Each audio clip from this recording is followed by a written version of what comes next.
Romanos 5 dice que Dios muestra su amor por nosotros así, que cuando todavía éramos pecadores, Jesucristo murió por nosotros. Porque Él nos amó de tan grande manera, amamos a los demás. Esa es su iglesia, donde somos edificados y consolados, incorporados y restaurados, discipulados y enviados. Y aquí es donde inicia, porque en todo lugar donde vayamos, toda persona debe conocer las buenas nuevas.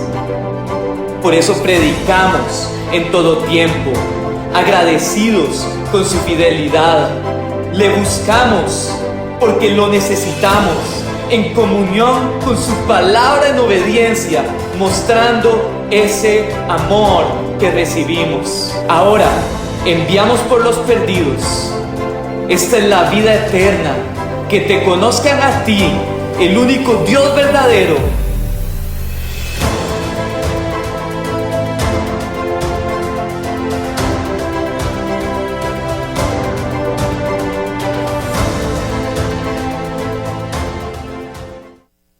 Mi hermano, quiero contarle que estamos en el segundo día de esta serie nueva que empezamos de predicación la semana anterior, que se llama Enfrentando las Crisis.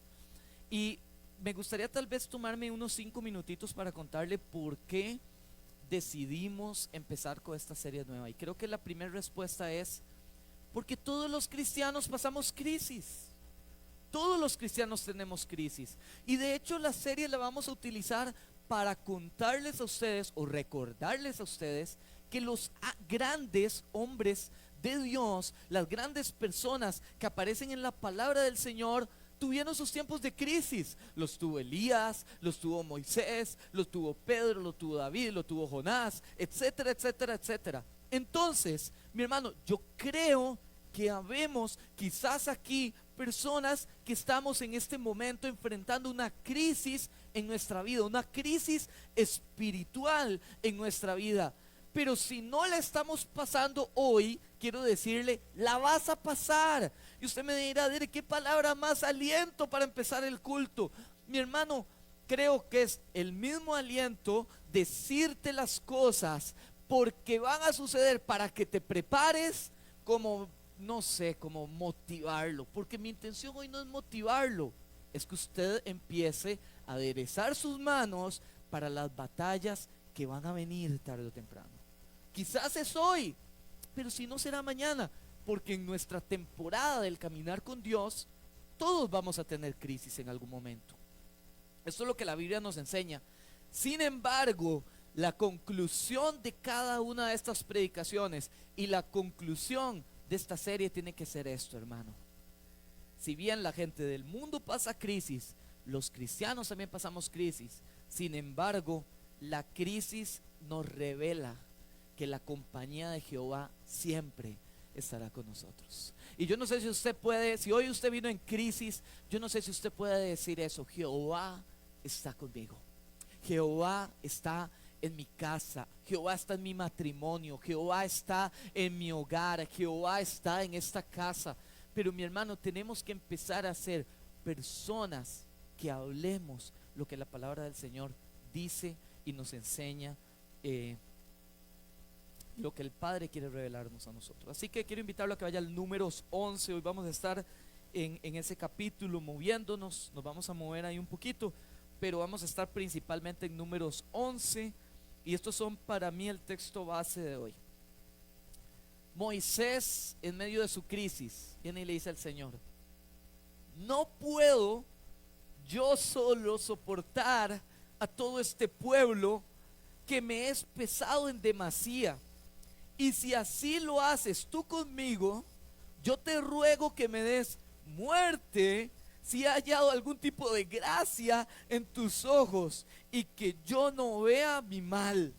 Mi hermano, ojo qué frase. Moisés diciendo: es mejor, Señor, que me mates a estar como estoy. Y usted se preguntará: Derek, ¿puedo yo ser cristiano y llegar a un punto donde me sienta así? Sí, mi hermano, van a llegar momentos. Y el tema de hoy trata prioritariamente sobre la crisis ministerial. pero no es exclusivamente para la crisis ministerial. Los consejos que quiero compartirle hoy son para cualquier tipo de crisis, pero hoy quiero enfocarme porque Moisés estaba viviendo, y lo que el texto nos enseña, una crisis en su propósito, una crisis en su llamado. Yo quiero hacerle una pregunta a usted: ¿cuántos, siendo creyentes, hemos pasado por una temporada de crisis de fe? ¿Cuántos? Seamos sinceros. Ok, todos. Y el que no levantó la mano, yo no sé si está mintiendo, le dio vergüenza o no sé qué hizo, pero todos hemos pasado crisis de fe. Yo he pasado varias crisis de fe en mi caminar en el Señor, porque muchas veces las cosas no salen como nosotros esperábamos que salieran, o al tiempo que nosotros esperábamos que salieran. Así que vamos un poquito al contexto, y tal vez antes de continuar, ¿alguien nos visita hoy por primera vez para darle bienvenida? ¿Alguien? Gloria a Dios, hermanos, bienvenidos. ¿Alguien más? ¿Aquí? Bienvenidos, sí, ustedes ya los conocí. ¿Alguien más? No, ok, gloria a Dios, casi todos de la casa. Ok, entonces, para darles un poquitito de contexto y hablar de si usted no es una persona de iglesia, vea, el pueblo de Israel venía saliendo de su época de cautiverio en Egipto, cuando llegamos a Números 11. Ellos venían saliendo de esclavitud, y quiero darle tal vez un dato más histórico, es bíblico, pero es histórico, que me parece muy interesante. Dice Génesis 15:13, si usted quiere anotar, dice: después el Señor le dijo a Abraham: ten por seguro que tus descendientes serán extranjeros en una tierra ajena, donde los oprimirán como esclavos durante 400 años. Y a veces pensamos, concluimos de ese texto, que el pueblo de Israel estuvo 400 años en Egipto. Yo mismo he llegado a esa conclusión, pero vieras que esa no es la conclusión ni la interpretación correcta. Isaac tenía 60 años cuando Jacob nació, quien tenía 130 años cuando descendió a Egipto. Entonces, fuera de Egipto, el pueblo, esta promesa empieza con el nacimiento de Isaac, así que fuera de Egipto el pueblo estuvo por lo menos 190 años. O sea, lo que quiere decir es que 210, aproximadamente 200 años, estuvo el pueblo en cautiverio en Egipto. Ahora, el pueblo, si usted conoce su Biblia, el pueblo entra bienvenido, pero empieza a haber una opresión de parte de los faraones, de los gobernantes de la época en Egipto, y empiezan a oprimir al pueblo porque el pueblo crecía en número y se tornó una amenaza para el reino. Entonces viene el Señor, y el Señor le habla al pueblo, o el Señor quería liberar al pueblo, y el pueblo iba a terminar saliendo de Egipto. Pero quiero invitarlo a que vaya a Éxodo 2, 23 al 25, que esto fue un hito que marcó el antes y el después del cautiverio en Egipto. Dice: aconteció que después de muchos días murió el rey de Egipto, y los hijos de Israel gemían a causa de la servidumbre, de la esclavitud, de la presión, de los latigazos, del vivir oprimidos. El pueblo empieza a orar, y clamaron, y subió a Dios el clamor de ellos con motivo de su servidumbre, y oyó Dios el gemido de ellos, y se acordó de su pacto con Abraham, Isaac y Jacob. Y no es que el Señor tiene memoria corta y luego se recordó. El Señor volvió a poner en mente, porque algo sucede. La voluntad del Señor era que el pueblo de Israel saliera, pero mis hermanos, algo sucede cuando la voluntad de Dios se alinea a nuestra oración, y algo el Señor estaba formando en ese pueblo. Y una vez que ellos oraron, el Señor trae a cumplimiento sus promesas, porque las promesas de Dios se van a cumplir. Si Dios ha hablado algo en tu vida, se va a cumplir. A veces es solo cuestión de tiempo. Y miró Dios a los hijos de Israel y los reconoció. En el original encontró aceptación y sinceridad. ¿Cuántas veces no oramos en medio de la crisis sin sinceridad, sin creerle a Dios? Pero el Señor escuchó esta oración. Esta oración era real, era sincera. Mi hermano, aquí voy con el consejo número 1. Yo le dije que le iba a tener varios consejos. Consejo número 1. Dejemos de hacer las cosas a la fuerza, empecemos a orar más. Pues cuando usted está en crisis, humanamente lo primero que hacemos es ver cómo la resolvemos. ¿De dónde saco plata? ¿Qué negocio hago? ¿Cómo hago para que esto sea diferente? Y a veces se nos olvida que nuestra verdadera fuerza no está en cuánto yo pueda hacer, sino en cuánto más bien pueda dejar de hacer para que Dios pueda hacer. Y este pueblo de Dios dejó de enfocarse en cosas banales y entendió que la única forma que podían salir de su crisis era cuando verdaderamente se volvieran al Señor y empezaran a decir: Señor, solo tú nos puedes sacar de aquí. Y yo creo que en tiempo de crisis nosotros tenemos que volver a entender que solo Jehová nos puede sacar de donde estemos. ¿Cómo llegaste al Señor? ¿Cómo llegaste a la iglesia? No fue una obra milagrosa de Dios para que yo pudiera volverme a Dios y reconocerlo como Salvador y Señor. Es una obra milagrosa. Ninguno de nosotros estaría aquí sin que eso hubiera operado en sus vidas, produciendo una transformación total. No volvemos a ser los mismos. Usted pasa a ser otra persona. Es el milagro de la operación del Espíritu Santo en la vida de nosotros. Pero a veces se nos olvida orar. A veces nos enfocamos más en lo que podemos hacer que en lo que Dios puede hacer. Y sabe que cuando nosotros hacemos, lo que hacemos es que interrumpimos el obrar de Dios. Cuando tú decides tomar todo en control, lo que decides es quitarle al Señor el control y operar, que el Señor deje de operar sobre tu vida. Entonces el pueblo sale de Egipto. ¿Cómo sale? A través de milagros y prodigios. Lo imposible empieza a ser posible. Lo irreal empieza a ser real. Lo que jamás hubiéramos dicho empieza a suceder. Porque cuando le damos el espacio a Dios, aunque sea que el Señor tenga que mandarte una carta con dinero que tal vez no esperabas, Dios va a hacer que lo imposible sea fácil. Dios es experto en sacar de la nada y hacer todo. Mi hermano, yo quiero decirle una cosa. ¿Cuántos de ustedes, porque me ha pasado mucho, han llegado aquí a la iglesia y han dicho: mi hermano, quizá yo llegué a Cristo, pero mi papá, imposible; mi abuela, imposible; mi hermano, imposible? Y llega un día donde Dios te sorprende y te das cuenta que el próximo que entra por esa puerta es tu mamá, tu papá o tu hermana. ¿No ha pasado? ¿No te ha pasado? A mí me ha pasado, hermanos.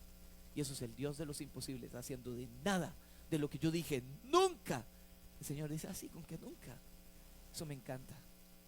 Y el Señor empieza a operar ahí. Glorioso, mi hermano. Y yo quiero hoy darle motivación a usted, porque yo creo, se lo dije al culto anterior, yo creo que hoy llegó gente que tiró la toalla, que dijo: me tengo que acostumbrar a que mi casa va a ser así, me tengo que acostumbrar a que así es la norma. Y mi hermano, hoy Dios quiere mostrarte que Él tiene control, que Él tiene control, que Él puede hacerlo. Así que este pueblo vio las maravillas de Dios, vio a este hombre Moisés siendo su mensajero, ser usado por Dios, abrir el mar, y lo que parecía imposible empezó a ser una realidad en mi vida. Ya ellos eran libres y caminaban libres en el desierto, a la tierra que Dios les prometió, al cumplimiento que Dios iba a hacer en sus vidas. Pero lejos de ser un pueblo agradecido, empezó a ser un pueblo de quejas.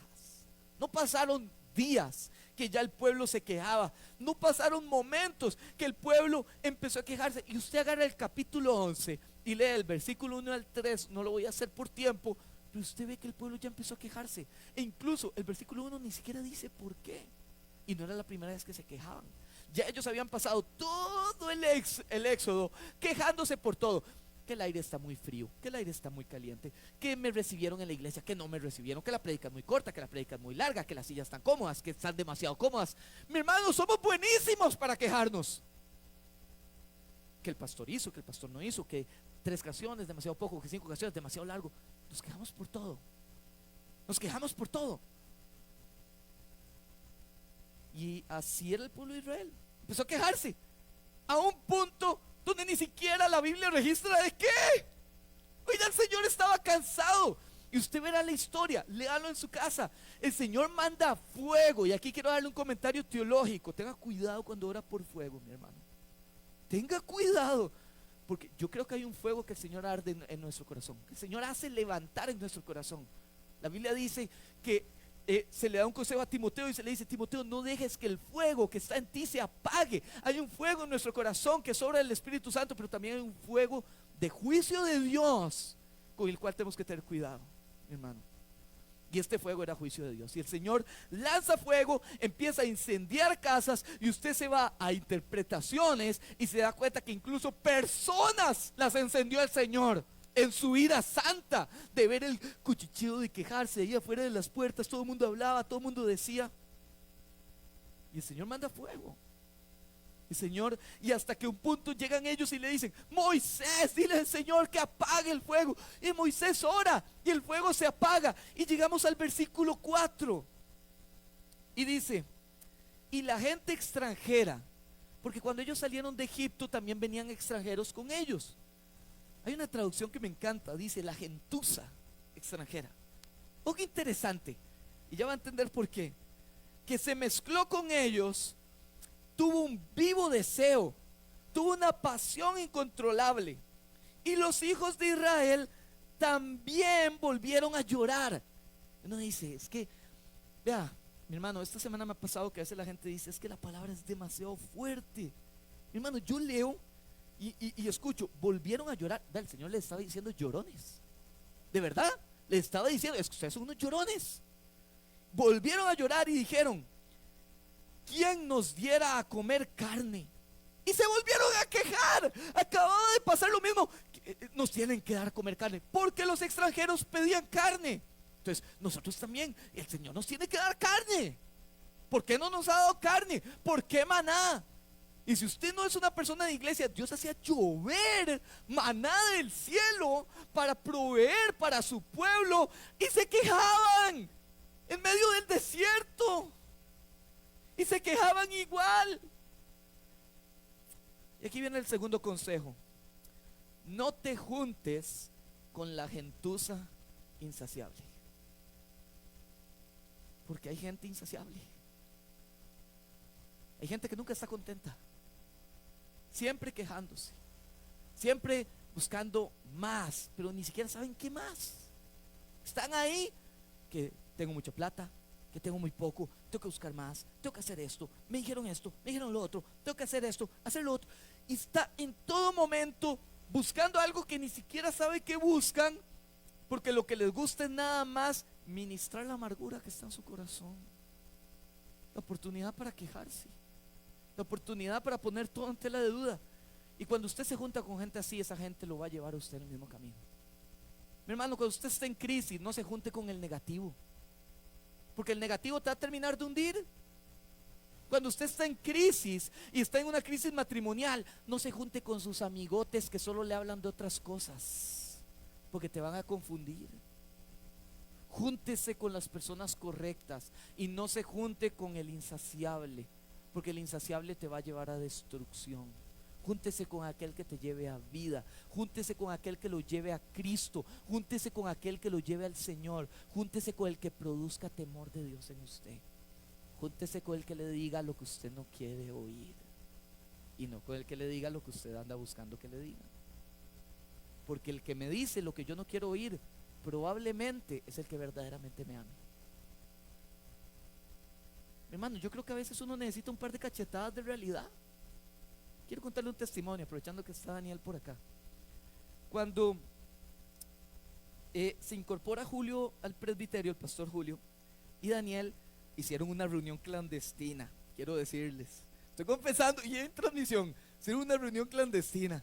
Y llegamos a la primera reunión de presbiterio y me dicen: Derek, ya nos reunimos. Y yo dije: Dios mío, ¿pero qué les pasa a ustedes? Yo no estaba. Y me dice: lo primero que decidimos, y ya lo decidimos Julio y yo, es que usted va a tener un día de receso. Y me dice: Derek, ¿usted quiere día de receso? Y yo: no. Me dice: usted va a agarrar los viernes de descanso.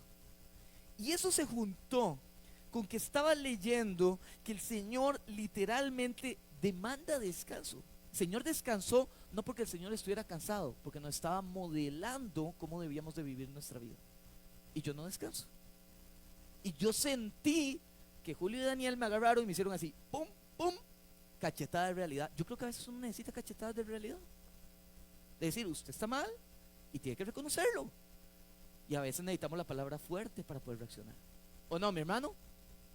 Si nos endulzan todo, quiero decirle, la gente que le endulce todo, no te ama. Si viene alguien y usted está en crisis y te está endulzando el oído, no te ama. Quiere ver que te saca, pero no te ama. Así que ellos se quejaron porque ellos pusieron en primer lugar a Egipto que a Jehová. Tienen una memoria selectiva. Y a veces se nos olvida de dónde nos sacó Jehová. Y escogemos recordarnos de lo que nos complacía de nuestra vieja vida y lo extrañamos y tratamos de llevarlo a cabo, porque si en nuestra vieja vida utilizamos cualquier situación para poder detonar eso. Si en mi vieja vida yo lo que era mujeriego, utilizo cualquier situación para detonar eso. Pero se nos olvida cómo terminábamos después de una noche de tragos. Yo no sé usted, mi hermano, yo tuve ese problema.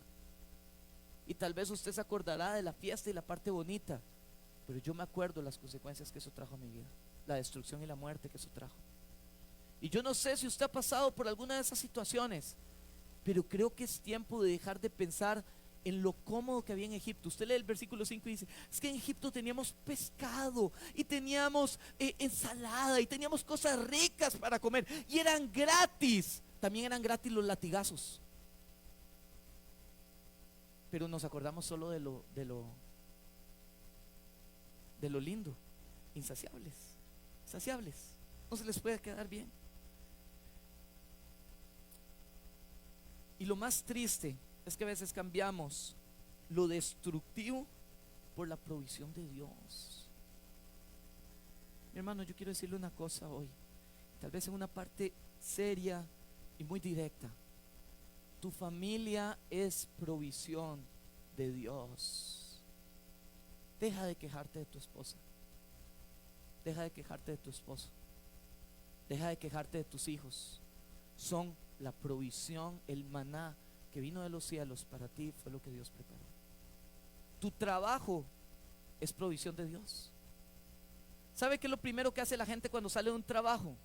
Quejándose del jefe, quejándose de los amigos, quejándose del trabajo, quejándose de lo que hacían, quejándose de lo que le hacían hacer. Pero se nos olvida que si en ese tiempo difícil pudimos llevar comida a la casa, fue por ese trabajo. Se nos olvida que ese trabajo nos dio la capacidad para hoy poder aspirar a algo más, y nos dio la experiencia para hoy poder aspirar a más. Pero a veces solo ponemos nuestra mirada en las cosas duras, y empezamos a hablar mal de lo que una vez fue provisión de Dios. Mi hermano, y lo más triste, yo quiero decirle, esto es nuevo para mí, porque esta iglesia nació de gente que no es de iglesia, nació de gente que estaba en el mundo, que el Señor transformó y se incorporaron. Pero ahorita que ha estado llegando gente de las iglesias, por lo general, cuando usted habla con alguien de una iglesia, no todos, porque no quiero que me lo tomen literal, pero por lo general la gente entra y lo primero que dice, ¿por qué te fuiste a la iglesia? Es que el pastor hizo, o el pastor no hizo, o mis líderes me hicieron, y fui a hablar con mi pastor y no hizo nada al respecto. Y ¿saben qué? Cuando a mí me cuentan eso, yo me quedo preocupadísimo en lugar de contento, porque yo digo, mi hermano, si usted se va un día de la iglesia, yo no quiero que usted hable mal mío, porque al final el pastor es el que paga los platos rotos, ¿verdad? Pero pocas veces alguien dice, ¿sabe qué? Si bien esta persona me hizo, lo cual puede ser real, la pregunta es, ¿qué hizo usted? ¿Se comprometió? ¿Está comprometido en todas las áreas de la vida? ¿Estaba en santidad e integridad con Dios? ¿Nunca chismeaste de nadie? ¿Y eras íntegro en todos tus caminos? Porque nos daremos cuenta que la norma es que eso no pasa. La norma es que salimos resentidos, y lo peor aún, nunca lo conversamos con nadie. Nunca lo hablamos con la persona que teníamos que hablar. Nunca ni siquiera dimos la oportunidad de que esa persona se reconciliara con nosotros. Así que Moisés, después de escuchar estas quejas, Moisés da el discurso que leímos al inicio, donde le dice: Señor, es mejor que esté muerto a estar en esta situación, estoy cansado de cargar esto. Y el Señor responde de dos formas. La primera, el Señor viene y le dice a Moisés: Moisés, estás quemado ministerialmente, te voy a dar ayuda. Levantemos 70 ancianos, le repartimos la carga y esos te van a ayudar a continuar con el ministerio. Mi hermano, y creo que esto nos lleva a una enseñanza. Pablo lo llama el cuerpo de Cristo, y el cuerpo es uno porque es uno. Es una metáfora excelente. Ninguno puede vivir sin el cuerpo. Y creo que esto es lo que el Señor le estaba enseñando a Moisés. ¿Se acuerda esa queja? Es que estoy tan solo. Creo que eso es muy peligroso. Mi hermano, no diga que está solo, porque el Señor está con usted. No venga a decirme que estoy solo, nadie me quiere, nadie quiere hacer esto. El Señor te ama y entregó a Cristo por ti. ¿Cómo te puedes quejar de eso? De verdad. Entonces, el Señor crea el cuerpo y el Señor nos diseñó de una forma. Nadie puede vivir fuera del cuerpo. Voy a repetir eso. Nadie puede vivir fuera del cuerpo. No fuimos diseñados para ser individuos unicelulares, divididos del cuerpo y subsistir por nosotros mismos. Fuimos diseñados para estar en un cuerpo. Consejo número 3: apóyate en la iglesia en tiempo de crisis, porque la iglesia es la ayuda que ocupas. La ayuda que el Señor diseñó para ti se llama iglesia. No importa si la iglesia te ha herido, de verdad me duele muchísimo. Como iglesia fallamos, pero fallamos todos también. Dale oportunidad al cuerpo, que el cuerpo te enseñe cómo aprender a ser cuerpo, miembro del cuerpo. Fuiste diseñado para estar en conjunto y solo nunca funcionarás. Pero lo segundo que hace el Señor es que el Señor les enseña que la falta de gratitud siempre traerá consecuencias. Versículo 20. Viene el Señor y le empieza a decir a Moisés: Moisés, vamos a hacer esto. Quiero que vayas y le digas al pueblo que está bien, van a comer carne, pero no un día, no 2, no 3. Y llega el versículo 20 donde le dice: sino hasta un mes entero, hasta que os salga por las narices. Yo no estoy inventando lo que estoy diciendo, es lo que el Señor les dice. Y la aborrezcáis, por cuanto menospreciaste, rechazaste a Jehová, que está en medio de vosotros, y llorasteis delante de él, diciendo: ¿para qué hemos salido acá de Egipto? ¿Por qué salimos de Egipto? Entonces, ¿quieres carne? Está bien, te voy a dar carne hasta que sientas ganas de vomitar. Mi hermano, con mucho temor se lo digo, tenga cuidado en la satisfacción que usted le da a su carne, porque puede ser que la respuesta de Dios sea darte puerta abierta a que empieces a satisfacer, y lo que vas a terminar es vomitando lo que un día deseaste y hundido en el hueco hasta el fondo. No deje que esto llegue a usted. Ser y tener una falta de gratitud te va a traer consecuencias. Ellos debían, por la forma en como Dios hablaba, no tenían todos el Espíritu Santo, era la forma en como Dios estaba trabajando. Ellos escuchaban la dirección de Dios a través de Moisés y de Aarón, su hermano, y no salió lo que ellos querían como ellos lo esperaban.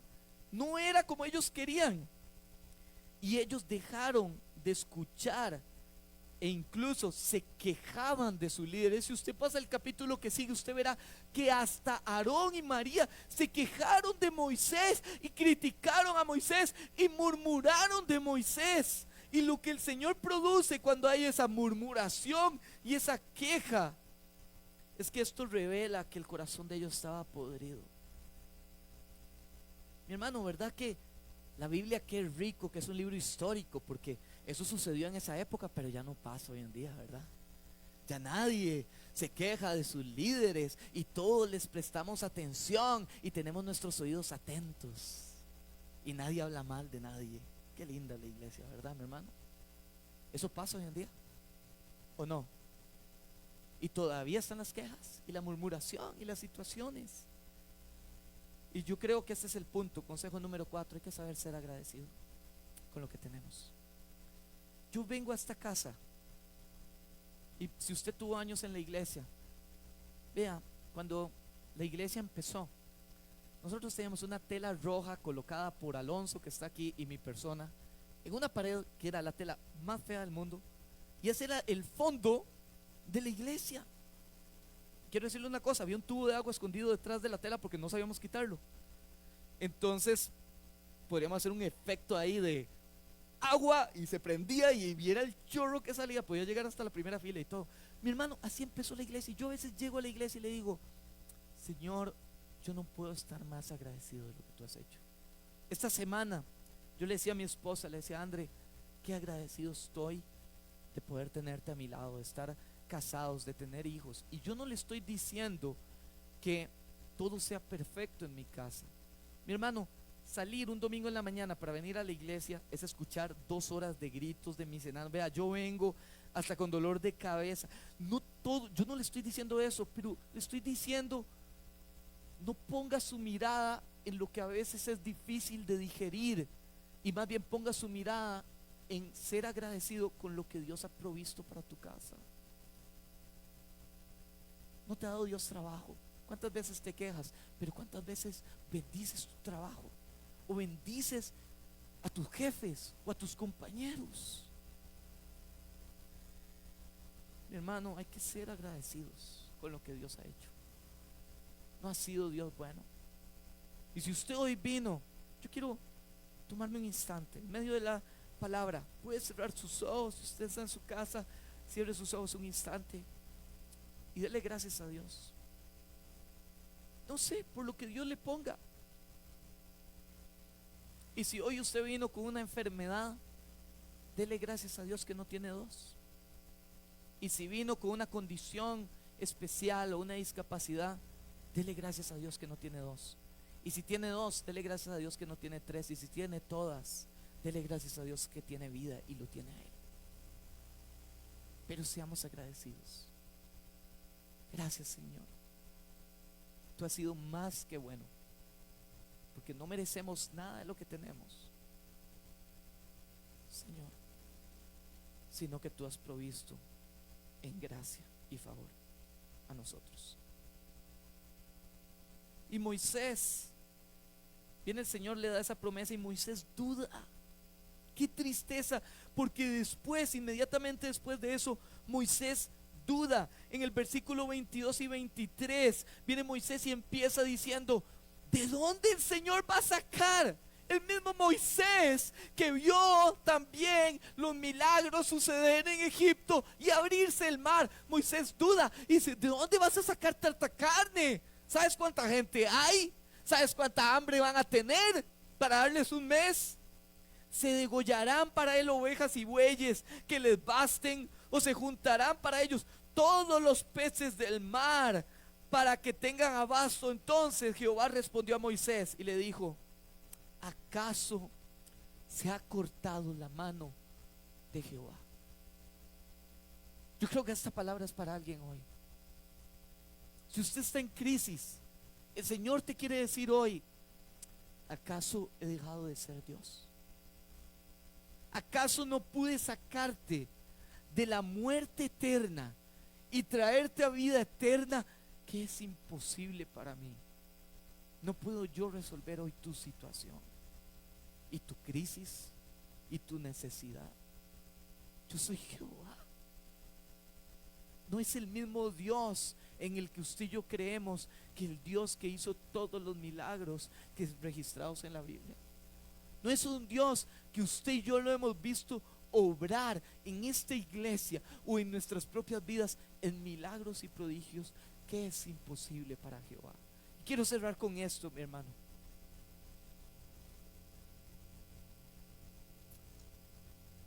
Memorices esta frase, tome y llévesela para su casa.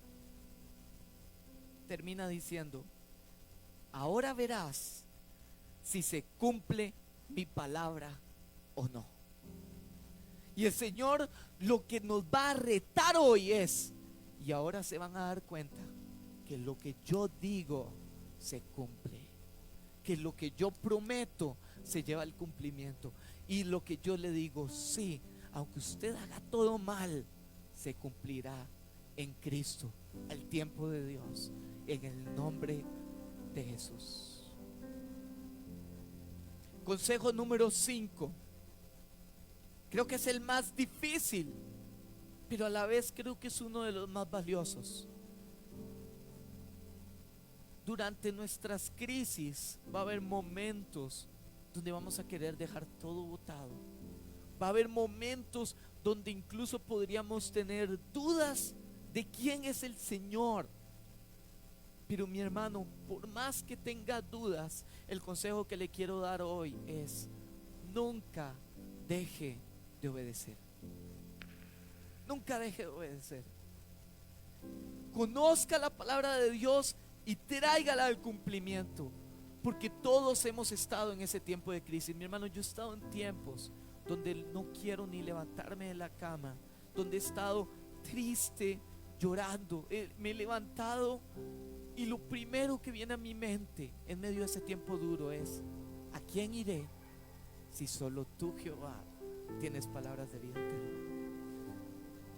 Y me seco las lágrimas y me levanto de mi lugar y voy a la iglesia y adoro, por más de que todo en mi corazón y todo en mi cuerpo me dice: quédese quieto. Levanto mis manos y adoro. En el tiempo más duro de mi vida, eso fue lo que hice. Y yo quiero decirle, hermano, la obediencia paga. La obediencia hace que el tiempo de crisis empiece a mermar y yo empiece a salir. Si usted hoy está en una crisis ministerial, yo le quiero decir: obedezca a Dios aunque todo en su corazón le diga que no. Quédese donde está aunque todo en su corazón le diga que no. Manténgase firme aunque todo su ser le diga lo contrario. Hay dos tipos de personas en esta historia: el pueblo que se quejó.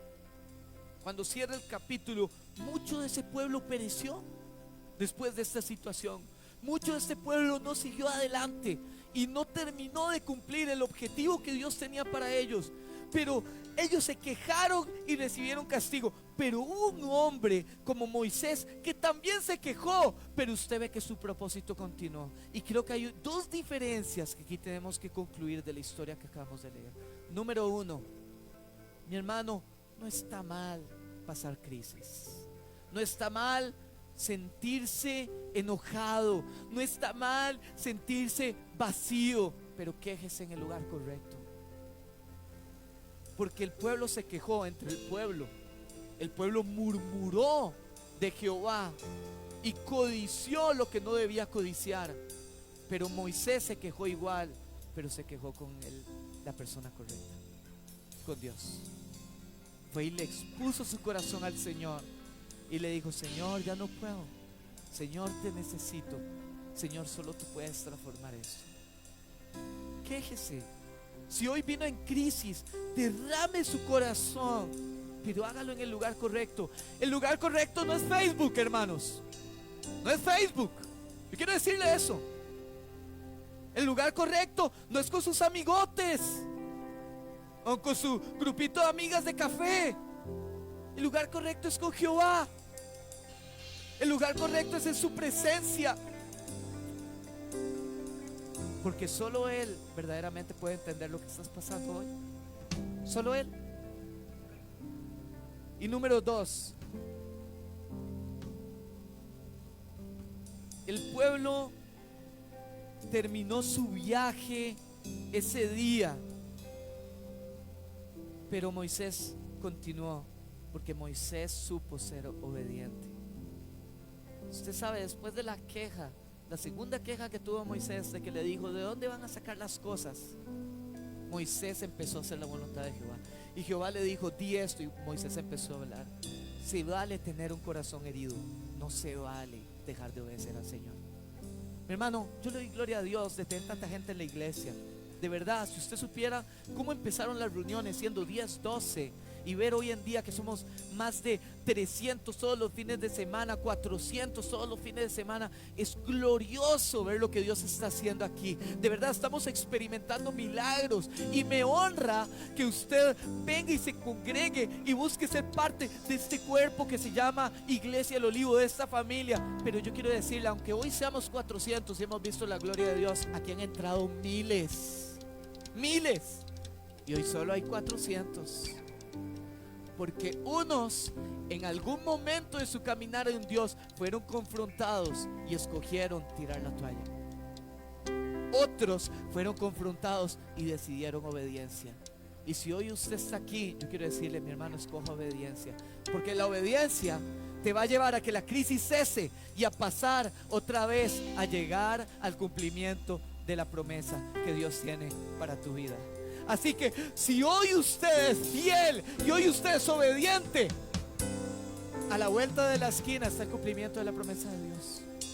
A la vuelta de la esquina, quizás no es al tiempo tuyo, pero al tiempo de Dios se cumplirá, porque Él es fiel y lo que Él dice se llevará al cumplimiento. Puede cerrar sus ojos y orar conmigo. Él quiere reconocer que hay una oración sincera que se levanta, que te va a sacar de esclavitud. Él quiere hacerte saber que hoy puede ser el día donde puedes darte cuenta que tu oración va a ser sincera y acepta delante del Señor. Hoy que el Señor quiere reconocer a sus hijos. Hoy el Señor quiere reconocer hijos.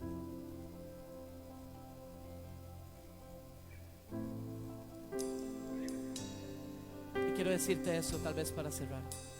La palabra de Dios, yo veo esto relacionado con la obra de Cristo. Y la palabra de Dios dice: vengan a mí los cansados y cargados, que yo los haré descansar. El mejor reposo que podemos encontrar es en el abrazo de papá.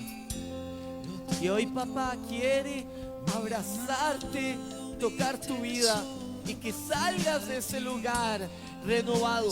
Quizá la crisis no se va a ir inmediatamente, pero vas a sentirte seguro de que el abrazo de papá está contigo en tu caminar. Y Dios quiere que salgas así.